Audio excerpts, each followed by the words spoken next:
Ladies and gentlemen, welcome to episode 2 of the Unofficial Steelers Podcast, and I am thrilled to have this on my channel. So what we do here, we got 3 guys here that love to talk Steelers, that know what we're talking about, that are going to say what needs to be said. And I think you guys all know the elephant in the room today. But I want to thank you all for tuning into this. This is something new that all 3 of us here, Daniel J. from State of the Steelers, and Mark from Steelers Australia, and myself, that we all came together and decided to start up this podcast of talking Steelers, talking about what's going on. And I'm excited about it. We're excited about it. Last week, or on Tuesday, we were on Mark's channel. Mm-hmm. And today we're on mine, and then we will go to Daniel's channel on Tuesday. So that's kind of how we're doing it, just interchanging everybody's channel. So as you see, their channels are there and everything like that. Also, it's in the description in my videos. So welcome everybody that is tuning in so far. Steeler fan, what's going on, bro? Steelers freak. Heinz ketchup does come out slow. Not sure what that means, but welcome to the channel, bro. No idea, man. I have Heinz ketchup in my fridge, so I usually don't have a problem with it. George, how you doing, bro? Thank you for coming into the stream and for your support. So any thoughts or things in the comment section you guys want to mention as well as we go along here, but we're excited to start episode 2. And we'll probably go about 25 minutes or so, kind of like what we did last time. I think that's usually kind of the range we like to aim for. But let's just get into it. And yeah, I know we were a little late. I had to kind of upload, kind of get the banners ready and stuff, and then we were kind of quickly talking about podcast stuff. So, but nonetheless, we are here, everybody. And to start off the show, I think it's the best way to start off as in, what is it going to take for us to see change to this Steelers offense? Because to me, I think to us as a Steeler fan base, we haven't seen it so far through 3 games in the year, and it certainly doesn't sound like that there's enough urgency from this team to get something switched up before it's too late. So let's start off with Daniel here in the right-hand corner. What is it going to take for the Steelers to switch up their offense, and what is going to need to be done to get the offense on track of being productive? Well, I mean, that's a tough question to ask. I mean, when you have a coach like, to answer, I'm sorry. When you have a coach like Tomlin, who is, be honest, he's being a little stubborn right now, not even considering a change in any of the positions, including the quarterback position. When asked after the game, he stated straight up he wouldn't change it. And in this last game, I don't put the blame completely on Trubisky. I just don't see any flash in him still. In this last game, Deontay Johnson had 3 drops. If this offense is going to move forward, regardless of who's at the quarterback position, the margin of error isn't that big. And so the drops, the penalties have to stop. The Steelers beating Steelers needs to stop first and foremost. And once they do that, then I can think they can address that quarterback position that's been layering around. Now, I do think that Trubisky is what he is, and I would personally prefer to see Pickett in there. I just don't think Tomlin's going to do that anytime soon. I think that what it'll take for that to be changed is either an injury or potentially the season over as far as out of contention. Daniel, and it's sad that it might have to get to that point because this team has a lot of talent on it. And to be honest, and I think most people would agree, this team has talent to win. They have the talent on defense ready to win. They have talent offensively that is hard to beat in terms of what you all have at receiver, running back, tight end. It's a great young group, and none of us want to see it be wasted. And that's what it feels like. It's going to start trending into that direction this season if something isn't done. Mark, what do you think? What do you think about what needs to be done here? It's a hard question too. Like, what needs to be done is probably from a fan perspective, and everyone around the world, we can see the problem. Like, what needs to be done is a new offensive coordinator or offensive scheme or philosophy, because we haven't got one. It's not good enough. The team, and the offense, and if we focus on the offense today, right? They are like 30th or 32nd in the league. They're bad, and you can't be happy with that. So if you're 30th or 32nd in the league in pretty much every category, points, yards per play, the amount of plays on the field, time of possession, you have a bad offense. And what irks me too is how Matt Canada approaches these things and just says, well, we'll get better. And it's not good enough. It really isn't good enough saying we'll just get better, this and that, because you are wasting talented players. I actually thought DJ had quite a good game in the first half, right? I thought he was playing okay. I thought Claypool had a good game. I thought Pickens is trying his best out there. They didn't target move until the fourth quarter, right? There are so many glaring holes in this offense. And it's not an NFL offense. If you can't, like, I know some team has to be 32, right? But you're getting average 255 yards a game, 4.4 yards of play. The Canada offense stinks. Trubisky stinks as well. He's also down there. He's also 32 out of all the quarterbacks. He's got 5.5 yards average a throw. The offense is bad, but to me, there's no accountability. And look, I'm a Coach Tomlin guy, and I still will be, because they can still turn it around. I'm not the fire Tomlin crowd comes out right now. I say, look, go and fire Tomlin. If you fire Tomlin, we're going to be worse off than we ever were before. We won't even win one game at all. Yep. But if you keep playing Mitchell Trubisky, I got a feeling if you keep playing Mitchell Trubisky, the Jets can beat us. I know it sounds crazy. The Jets can beat us. This is what I find funny about this.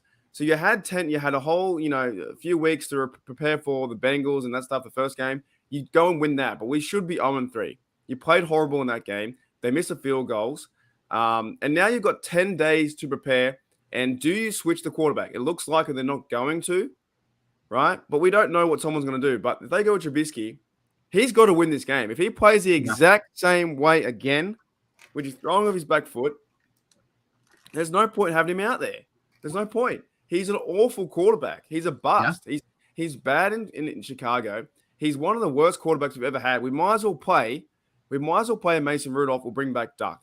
Those were more exciting games where they gave us a chance, man. It's true. Yeah, it is true. They gave us a chance. Whereas Trubisky, I didn't realize how bad it was after watching the first game. I was like, oh, that's kind of bad. I was like, wow, he's really terrible. In the preseason too. Second game, you're like, oh, far out, man. This game was even like, yes, he got better. And people are saying, no, he played better. He played better, but he's still not. We still can't name a positive thing, can we? That's the theme of this show so far. Here? Well, I got a question here for you, though, guys. So Mark, you mentioned that Muth wasn't targeted until the fourth quarter. Is that a product of Canada's play calling or of Trubisky's decision making? It's a product of find Muth. That's what it is. Go and find him. Right. Why? But I mean, if we're blaming the offensive coordinator and he has a horrible, name a top offensive coordinator right now in the league. If they had missed Trubisky, how much better would they be? No, it's Eric on Behemany on whatever his name is on Kansas City. To me, it's on Trubisky. You're going through your play, pass recognition. He doesn't step up into the pocket. The amount of times I saw him roll out when he didn't need to roll out was ridiculous. And the amount of times I saw him roll out when it was a design rollout and the ball can only go that way is also ridiculous. You're getting 5 yards to Claypool. He doesn't step up in the pocket. He doesn't take his time. The O-line's playing great. The narrative that the O-line is bad it's awful take. It's one of the awful takes I've ever seen. I see it all over Twitter. I see it on Facebook. People are saying the O-line sucks. The O-line doesn't suck. They're trying their hardest. Trubisky sucks at making a play. That's the end of the day. You go out there and be a quarterback. You go out there and be Patrick Mahomes, Josh Allen. You go and do what you need to do, and he's not doing it, and he's terrible, and he needs to sit. But Coach Tomlin won't do it because he is stubborn. So we are in a bind because they're going to lose against this game. I chose the Browns, and I was like, I never choose the Browns. But I was like, they're not going to win. I almost got my score right. I said 31-10, and they were 31-17. This was a funny time, fellas, because they won't play the new guy. Hey, on the next prediction, predict the Steelers to win. Yeah. I can't. You know what? Only way they do that is 13-10. There you go. Right. Steelers 13-10. That's the only way. Going through some of the comments here, you have Let's see here. Let me go back up to the top here. This is a good comment here, and I kind of want to touch on it here by Steelers Freak. Art isn't Jerry Jones. Not only is he quiet, he does things old school. It's hard to tell. And I mentioned this on the other, when we were on Mark's channel. It feels like the Steelers are trying to win the way you're able to win back in 2006, where you're able to get by with a offense that doesn't turn the ball over, does minimal things, and your defense kind of carries you. In today's NFL, you can't win that way anymore. You need an offense that's going to score points. You need an offense that's going to push the ball down the field. And the Steelers, it seems like that they're wanting to revert to that, and it's not working. And something has to change, because you cannot keep on trotting out what you're trotting out right now.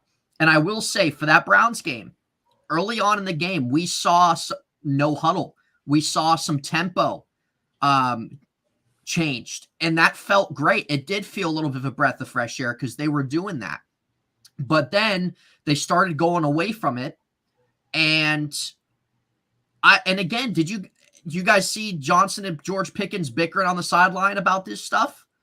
Mm-hmm. And when Trubisky was that one, what was it? I don't know. I think it was a drive sometime, I think in the fourth quarter, or it might have been before halftime. I can't remember, but it was a drive where the drive where Deontay Johnson was jumping up and down because Mitch completely threw it out of bounds. And Deontay was right there on the sideline, jumping up and down because he completely whiffed on him. And then it didn't even lead to a field goal. He had to pump the ball. So It's stuff like that. It's not that people are bashing on Mitch because he's just like complete dog shit or anything. It's the fact that you can blame the play calling all you want, but he's not seeing the field. He's not seeing these guys. And if he did see these guys the way he should be, the way a good quarterback would be seeing the field, you would be getting your playmakers the ball. And he's not doing that. But that's why the receivers are so frustrated, because they're doing everything they can. So It's at that point, man, where this is a Mitch thing in terms of this situation. And this is a 6-year guy, and nothing's gotten better for him. So I think it's time that everybody would agree that let's switch it up a little bit. Let's get a spark going. That's the only way you're going to know. No, I agree. I mean, if you look back at 2003, the Pittsburgh Steelers went 6-10 that year. The 2004 team wasn't much different than the 2003 team. The main difference was the quarterback. Rookie quarterback Ben Roethlisberger.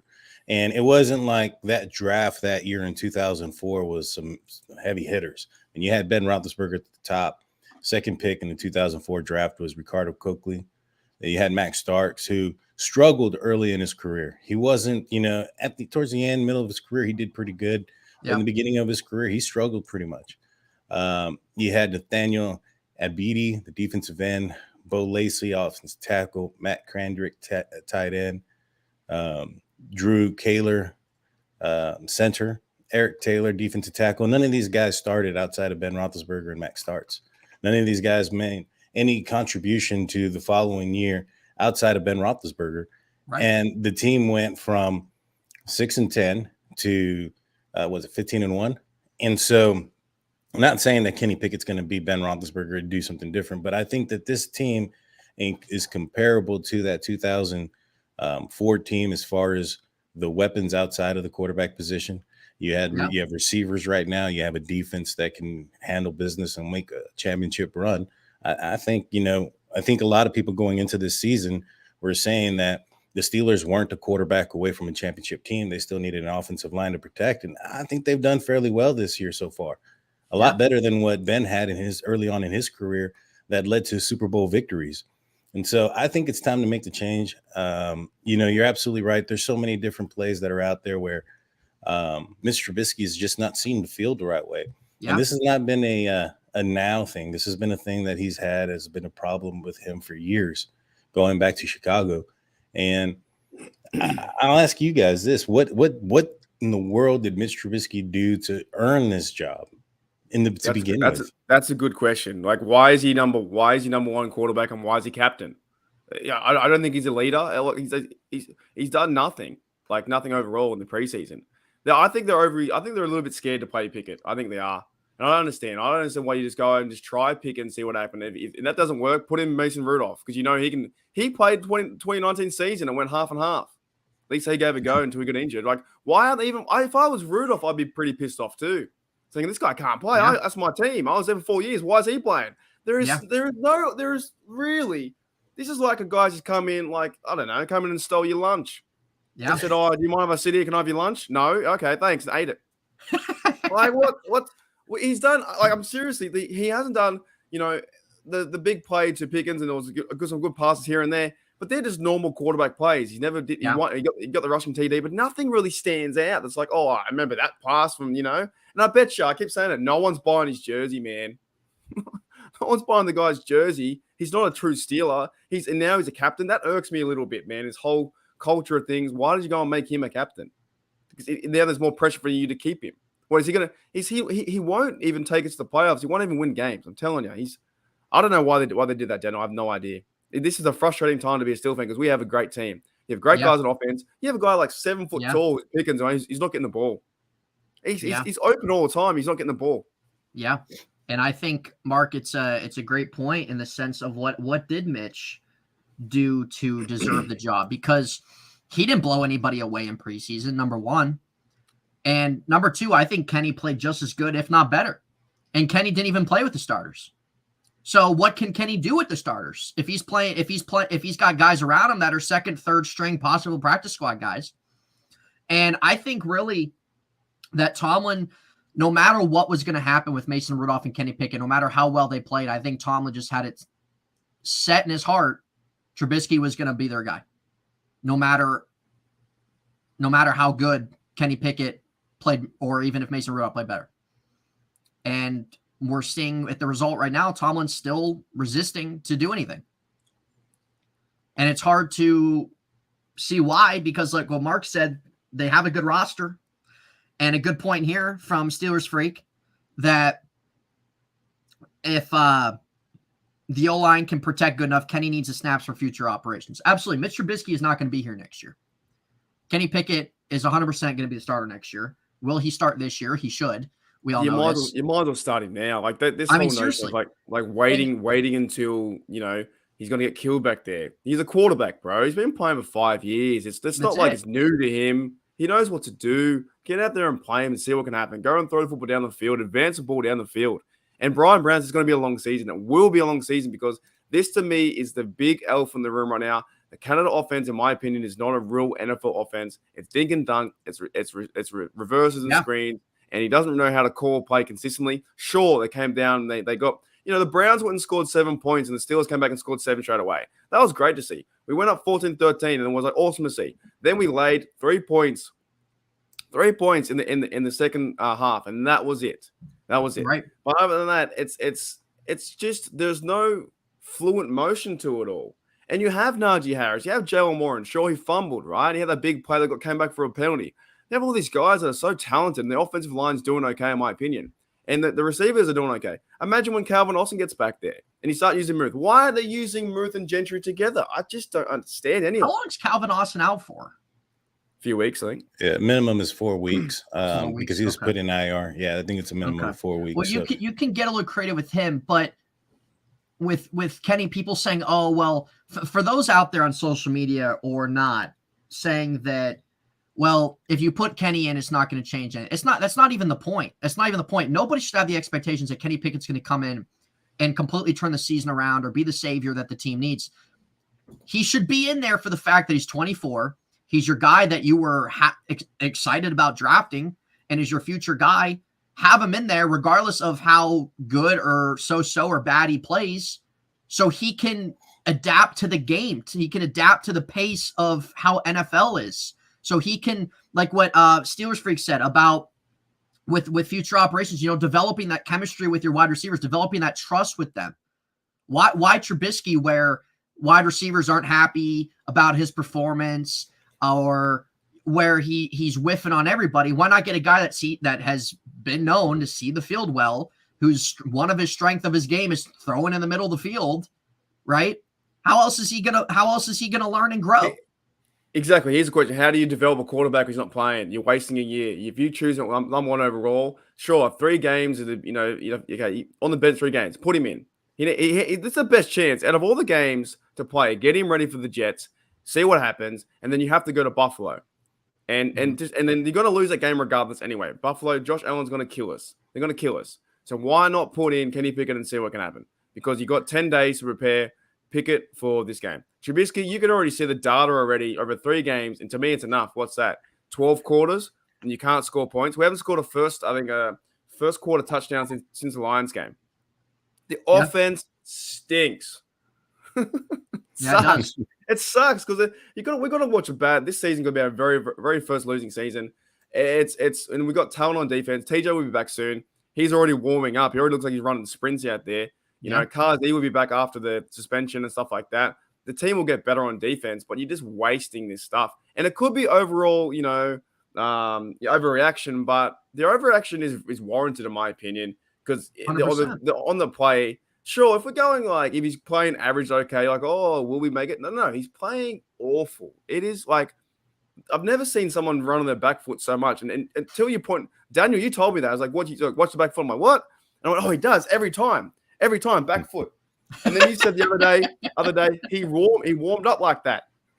Yeah, he was practicing. He warmed up like that. I was watching it on the on NFL Network, the pregame show, and they were showing him roll out and throwing off his back foot, and I was like, well, there's the reason why he does it all the time. It's the way he practices it, even with it was a walkthrough practice as well, so it was pretty bad. But I got a question for you guys, or a little bit of a hot take. If the Steelers are willing to throw away the season, just because they're willing to protect Kenny Pickett for whatever reason, which is for a team that I don't know what you're protecting him from. Right. I mean, here's the thing. There isn't even a better situation for a rookie quarterback to be in outside of being in the Pittsburgh Steelers. They have a championship defense. They have a stable organization, a organization that has been competitive and has been, been in the mix for decades. Had a stable coach, the whole 9 yards. Yeah. Most rookie quarterbacks that are drafted the first quarterbacks drafted in the NFL draft don't get these luxuries. They don't get a great coach. They don't get a Hall of Fame coach teaching them up, one that's going to be there for a while in an organization like this. They end up going to Jacksonville, to Cleveland, to Cincinnati, to situations that are very poor and usually run them through the ground. This is an opportunity for this guy. Kenny Pickett's in an opportunity that most rookie quarterbacks that are, highly drafted or recruited don't get this opportunity. But if the Steelers are willing to throw away the season at this point because, Mitch Trubisky is what he is, what's the difference between that and tanking? You know what I'm saying? I mean, it's still the same thing. You're throwing the season away. It's an organized tank in reality, isn't it? It's tanking without showing you tanking. It's like Coach Tomlin wants a new number 1 draft pick, which he's always said he doesn't want, right? But you go and play a guy that is not the best fit for this offense, that they can lose games, or it's a way of saying you're tanking, but you're doing it discreetly under the covers, right? It's just stupid. They got to play Kenny Pickett, man. Even if he's not better, I don't understand why you go out and go the first pick. I was in the camp of okay, we'll see who's quarterback 1. It might be Trubisky. We gave him the benefit of the doubt. You've had your benefit of the doubt. You're terrible. Yep. You're not a Pittsburgh Steeler. If I was in that locker room and I was a receiver, or I was any one of these dudes, I'd be like, man, I wouldn't be so frustrated. I wouldn't be shaking hands with anyone. I would be absolutely annoyed about his quarterback play. There's no level of confidence in that huddle. When I'm watching the game last week, I was like, they ain't coming back. There's no way. You see him on the center, and you're like, he ain't coming back. No. Look at Brian's comment here. Well, I hope Trubisky isn't teaching Pickett to play like him. Oh, no, yeah, the mentor. What if we see Pickett go in there and he's throwing off his back foot? Oh, that would be horrible. Well, we saw it in preseason, Phil. We saw it in preseason how fun and exciting it was to see him play. And the fans, what are you're doing a disservice to the fans. You're doing a disservice to the team. You're doing the excitement just during preseason games, man. When Pickett would be out there, and the game when he touchdown, him getting the ball up the field, man. people were excited. It was a preseason. I just don't understand. The Steelers' mindset is to always compete, and they do one way or another.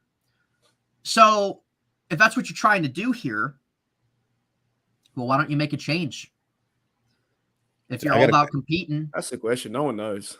I got a question for you guys. Like, you have TV analysts. You have Shannon Sharp, Skip Bayless, Stephen A., all these national media type analysts out there saying the same exact thing all of us fans are saying. Make the switch. It's time for change. What are you waiting for? What is it in your heart that is you're hoping to see something different? The more, it's insanity. The more that the same thing you do expecting different results. That's what Mike Tomlin's doing. And this is what you're going to be getting all year. You want to score 14 points on offense all year? Oh, that was lucky. That was lucky 14. Yeah. So it's like, when you look at their upcoming schedule, after the Jets, Buffalo, you're getting slaughtered. Tampa Bay coming to Pittsburgh. Or Tom Brady coming to Pittsburgh. I mean, he's pretty much owning them his whole career. Then you go to a hot Miami team right now, Sunday night, and then you got to go to a hot Philadelphia team. Done. So 1-7. It's a bad look. Now, let's say that you put Kenny Pickett in, and ultimately, who knows how it's going to go as it begins, but it might give them the spark they need. It would, I think, make wide receivers pretty confident based on how Kenny Pickett's play style is, and I think wide receivers want to see it.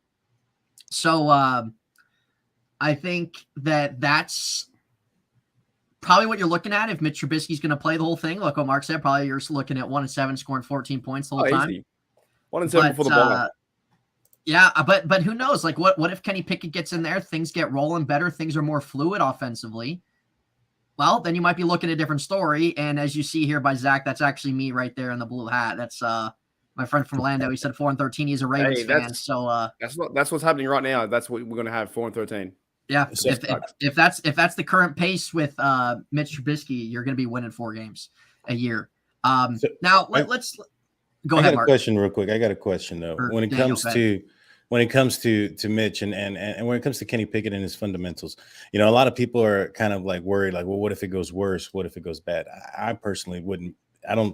If it did go worse, I would still prefer that just because of the experience. I'll ask you guys the same question.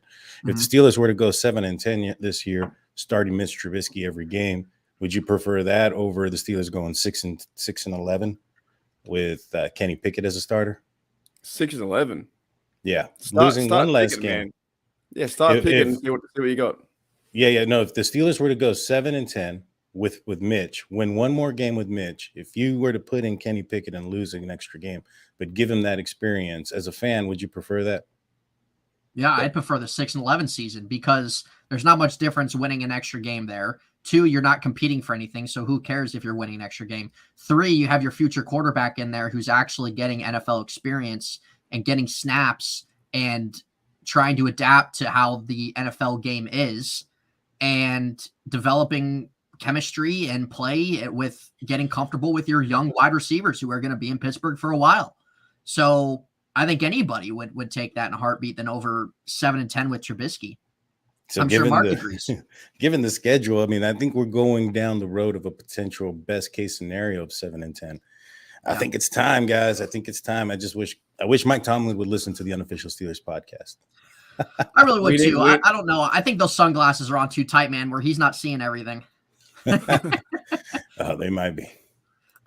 Let's take a break from the offense here because we know, and we'll start to kind of wrap up here because we kind of all said what needed to be said about this offense and really expecting until things change, really expecting the same result until things do change. Defensively, until TJ Watt comes back, would you say how would you guys both kind of rate what you've seen from this defense these last 2 games without TJ Watt? Did you guys kind of expect the defense to kind of play this way, take a step back? Did you guys kind of expect it to still kind of maybe stay somewhat fluent? Who's a couple guys that maybe has been a disappointment so far? Well, I'll go first. I'll say that without TJ Watt, the first game, it was probably as expected. It was new for the Pittsburgh Steelers defense. And so against the New England Patriots, they were trying some different things and they didn't get home on. Now, against the Cincinnati Bengals, I think they turned a corner, especially in the first half. I think what ended up outdoing them was the fact of the time of possession of the opposing team. Just so many snaps that they've been on the field. They're exhausted. It was on a short week. The offense wasn't able to maintain the ball in the second half this last week. I think they started off the second half with three and outs, right off the bat, starting right away. And, that's when you started to see the defense crumble. I think that on this extended week, little mini buy, so to speak, this will be a true test as far as what we're going to see more consistency of this defense. Now, I don't think it's going to be anywhere near the potency or the level that they were with the reigning defensive player of the year in TJ Watt. However, my biggest concern is going to be the depth at the outside linebacker position. Delonte Scott, number 91, no offense to him, and I think he's a great guy, but he's a guy I wish I would never see on the field again in the Pittsburgh Steelers uniform. It's one of those things where it's like it's a liability. He's not doing anything, and it's more like 10 playing 11 when he's on the field, and it's due to the depth. And the Steelers got money. They got the ability to go out there and do something. This is on the front office for not moving at this point as far as the depth goes, especially once TJ went down. Yeah, I agree with that too. To me, it's the time of possession. So I've got the team rankings, right? The Steelers' time possession on the field is 35 minutes and 44 seconds in 3 games. Horrible. Mm-hmm. Last year, their average was 30 minutes and 39 seconds. So they're 5 minutes above average. And they can't get off the field. They're missing TJ. They just overall probably gassed in the last 3 or 4 quarters. Like you can't expect to go out the field back and forth. And, even not just that, you're giving the offense more time to scheme plays too, so you're giving them more chances. If the Trubisky and their offense goes 3 and out, well, the next minute you're going to give, a new lease of life to the opposing offense who can try and do something, and you get a first down. The defense look bad, but it's like they're trying their hardest. What more do you want? They're trying to, like, I would be so frustrated knowing like, oh, can I? You can't score all your points on defense. Minka, helped us out with 7. Minka was non-existent in this game as well because they didn't go his way, which is fair enough. Great game plan. Like, shout out to the Browns, man. Browns played a really good game. They played the game that I wish we would play. Nice 2 touchdowns, run the football with 2 backs, and get the tight end involved and the number 1 receiver. And we couldn't do that. They couldn't do that because Trubisky sucks. But overall defense does miss TJ Watt. But that's a worrying stat. The Steelers haven't won a game without Watt ever. I think we're 0-5 and 1 tie. I think that's the stats. But it's pretty worrisome that the one player is the defensive player of the year, but however, you can't rally around that. I thought a lot of guys were missing. I think, like, in a positive side, I think Miles Jack's playing really well. He's got the most tackles. He's playing, like, trying to do his best to be out there. And he wanted to join a Steelers team that was, like Daniel said, like the franchise. We're one of the best franchises ever. That's why he came to the Steelers to play. He didn't come to the Steelers to play on the field for 36 minutes and see Trubisky run backwards and get in trouble half the game. Nah, we're in some troubling ways because, the Jets team's going to be fired up too. They're a young team too, and they went and beat the Browns. They came back in the last, few quarters. So I wouldn't be surprised if this week something's got to shake up, man. Like, get healthy for 10 days. You got a mini bye, pretty much. Get yourself set. But they miss TJ, and this defense can't be out there all the time. No. And the outside linebacker depth is worrisome too. Devin Bush, I think, is playing all right. I think some of the corners got burnt over the weekend. Akilla Witherspoon got burnt big time in a lot of plays. But that's going to happen in football games too. It's a football game, right? On plays, you get one, they'll get one. But there was no big splash plays. We had no interception, no fumbles. Nick Chubb is a legend. He runs down the field so easily. Kareem Hunt, he's offsider. So things were just moving for the Browns. And because in that game, it needed to be offense scores last mentality, and we couldn't do that because we couldn't even score first. Can't even score. Terrible. Yeah, it's definitely a factor for the defense. It's like you don't want to put full blame on them in terms of how they've been since Watt went down, because they really haven't been that bad since Watt went down. Sure, the sacks haven't been as much as what you would get because they're so focused on TJ's side. But it's hard when the defense is so burnt out. It's hard when your offense isn't having enough time on the field, and it catches up to you. And it gets to that point where Mitch needs to grow a backbone and apologize to the defense every week. That's what he needs to do. That's what he needs to do. I think, without TJ not having him hurts, but you can't ask the defense to win you every game. So your offense scoring 14 points a game, if that's not gonna. I don't know what anybody should be expecting that point from the defense, because there's nothing that you can do if you're offense, if you're a defense, a solid defense, and your offense is giving you 14 points a game, you definitely ain't going to be a solid defense. That's for sure, because you're going to be on the field, injuries are going to happen, stuff like that. So I still give them credit for still holding their own since Watt's been out. Highsmith's done a good job at getting some pressure on there. Larry Ogunjobi, I think, has been nice so far. But other than that, it's all we all know at the end of the day, it's all on offense, and nothing is going to change about it. That's where it starts. Until we see it. That's where it starts. That's the root of the issue. And you got to yank those roots out. No pun intended. Jared Devil, thank you for tuning in, man. We will see you later. Shout out to everybody in the comment section, kind of giving their thoughts about Steelers offense, defense. Let's see here. The defense is being wasted. It sucks to see, Brian. Like it I don't know what it is that the Steelers are sitting and watching here. Recognize the defense you have, recognize the talent you have, recognize the talent offense you have, that you can be a 25-plus scoring offense with the talent that this team has on offense, 100%. So get it right. Get it right. I don't know what to say. Are they gonna? Is Tomlin? Would Tomlin change Pickett like this week? Real talk. God, I mean, I don't see it happening, dude. Yeah, I really don't. I think he's just going to continue to. I think he's just going to continue to be stubborn for whatever reason and try to prove himself right for whatever reason that is. I don't understand. I really don't. I don't know what you I don't know what you got excited about drafting Kenny Pickett if you're just sold on Trubisky for whatever reason like that. I mean, I know Pickett's obviously your guy moving forward, but I don't understand the holdback on not playing him. I'd rather them even start. I really would rather them start Rudolph. Honestly, yeah. I was never against Rudolph, and a lot of people were, but I'm like, he's not bad. He's okay. He's better than Trubisky. He stays in the pocket and goes forward. Doesn't run around. Finds his man. Trubisky gives up on plays too early, man. He panics too much. He gets happy feet too much, man. And a guy that's a 6-year pro that has that poor mechanics the way he does, I mean, that's just a red flag. Yeah, who's coaching him? Who's been coaching? I don't know. He's got 2 quarterback coaches this year. 2. I don't know if you guys are aware of that. Yeah, he has 2 quarterback coaches. Wow. Mike Sullivan is one of them. Who's the other one? 2. Yeah, there's 2. I'll look them up real quick. One coach for every every first down he gets the game.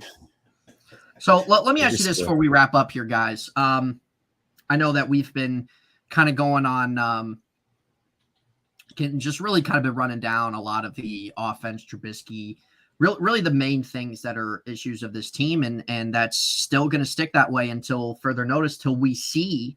But how going into having 10 days off here, and we can kind of finish it on this, guys. Having 10 days off here, having longer preparation to prepare for a home game against a team like the Jets, who aren't going anywhere themselves this year. But Flacco hasn't been playing too well. Not sure if Zach Wilson is going to be ready for Sunday or not. But, and you guys can let me know in the comment section too. But how do you see going into next Sunday against the Jets? How do you guys see this team faring going to that? Do we see, even if he doesn't make the switch to Kenny Pickett, do we continue to see the same thing offensively, and they're just going to go ahead with that again with really what they've been doing, trying to beat an inferior team? Or do we think that we're going to maybe try to see at least something that they're trying different? And I guess really what I'm trying to say at the end of the day is, do you guys expect to see with these 10 days off coming back home against a team like the Jets, should we expect the same thing that we've been seeing these first 3 weeks, and they're just going to try to win that way against a team like the Jets, or no? I reckon yes. The Steelers haven't changed who they are. what they're going to do is, and this is kind of what I've seen them do for the last couple of years, is if they end up getting up early, and we saw this against the Bengals, they get up by 2 scores, they let off the gas. They go into prevent mode. And I said this in the last podcast when you guys asked me what is it that we need to see out of Mr. Trubisky in this offense, and I said it was a full game. I don't think we got that. We got half a game in the last game. Yeah. And so I still don't think we're going to see a full game out of this team, but I do expect to see improvement. I expect them to be able to move the ball up and down the field a little bit more. They are playing a Jets team that isn't, they're not the best team in the NFL either. And so the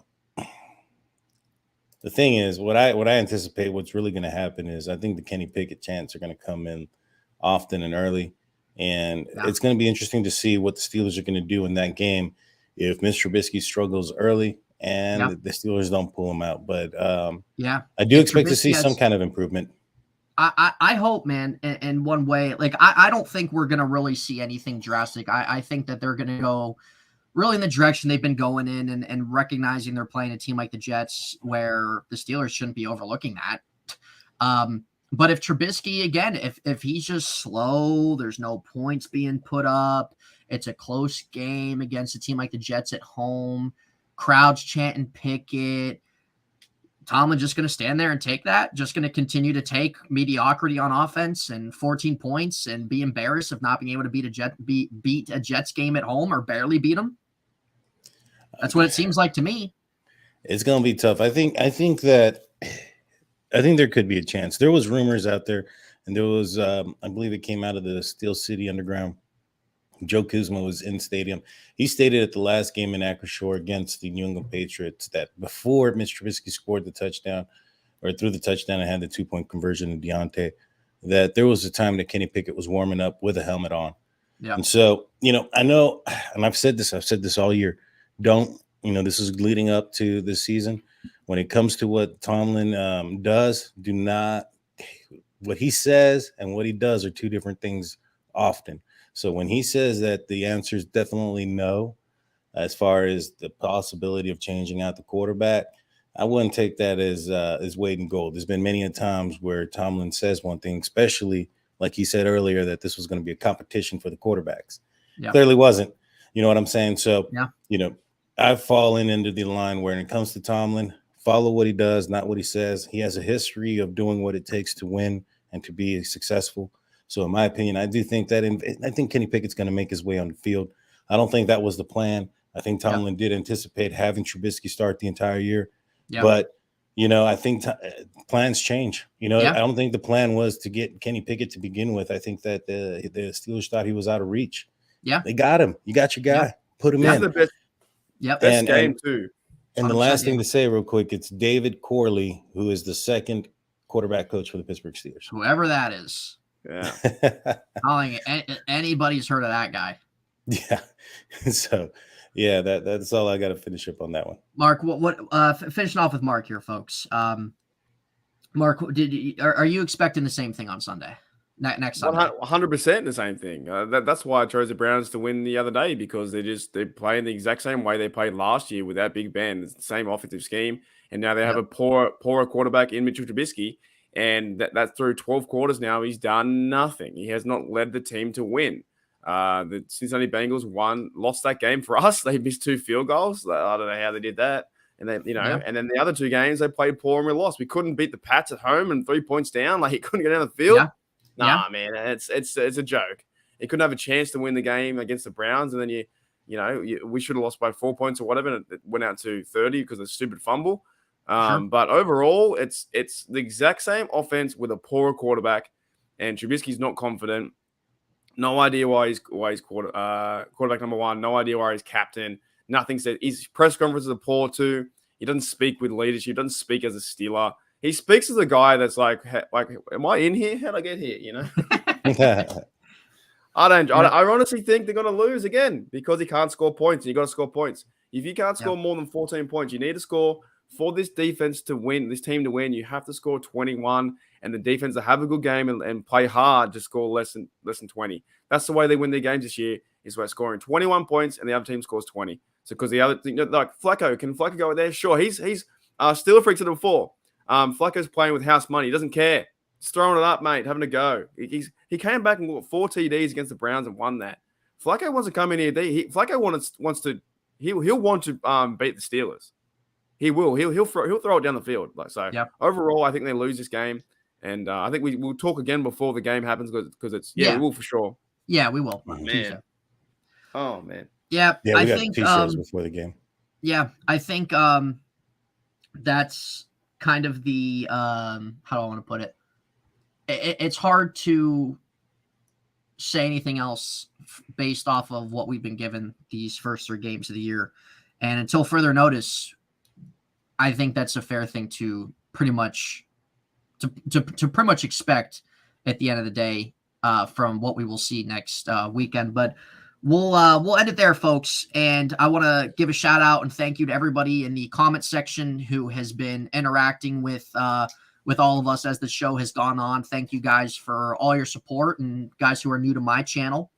Obviously, if you have not, you want to head over also to Mark's channel, Steeler Nation Australia, and over to Daniel's channel, State of Steelers. We'll be back on Tuesday on Daniel's channel, and we will definitely be talking about the upcoming game going into the Jets. I don't really think many people have a lot of optimism based off of what we have seen, but all we can do is pretty much hope that there's some type of change of direction going forward. It's still early on in the year where they can do it, but the question is, will they? And really the roots of this team, it all starts with the offense. Something has to change. We all agree Pickett should be the guy, because not just because the fact of like people thinking, oh, he's going to change everything, but because he's your future guy and Mitch isn't. And Pickett should be getting that NFL experience, those snaps, and that work with these young wideouts that are going to be here with him for a while. So, but we're going to wrap it up there, guys. So thank you all for tuning in.